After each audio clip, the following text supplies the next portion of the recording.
ስማ አንተም ቲክቶካችን ሊያዘጉ ነው ምናምን ብላችሁ የምታወሩት እኛ እንደናንተ አይደለንም። እሺ እኛ አይደለም የምንከሳችሁ፣ እኛ አይደለም የምንጠይቃችሁ፣ በሰማይ ነው የምትጠየቁት። ሪሳ ላይ ጨፈራችሁ አይደለ? ሪሳ ላይ እኛ አይደለንም፣ በሰማይ ነው የምትጠየቁት። አንትየው ደግሞ ጨፍረ በነጋታው መተ ገቢ እናሰባስብ ትላላ። እኛ እንደናንተ አናስብም። ብናስብ 100 ሰው ይበቃል አካውንታችሁን ለማዘጋት ማለት ነው። ግን በዛ መንገድ አይደለም። ዛሬ አይደለም ነገ ነው የምትጠየቀው። ፍርዱም አይዘገይም ማለት ነው።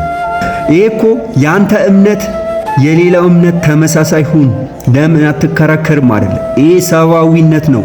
ሰው ነህና ነገ ምን እንደምትሆን አታውቅም። አንተም እንደዛ ብቻም ሳይሆን ሰው ነህና በሰውኛ አስተሳሰብ ይሄ ነገር መቃወም የነበረብህ ነበርክ።